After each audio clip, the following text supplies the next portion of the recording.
水墨画は川の流れに似たところがあって、例えば自分が止まってしまうことになると、水たまりの水というか時間が経てば腐っていくだけっていうようなことになるんですけど、川の流れだというと、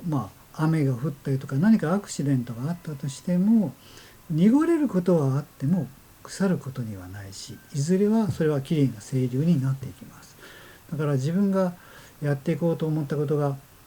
多少違ってるとか、何か間違ってるじゃないけど、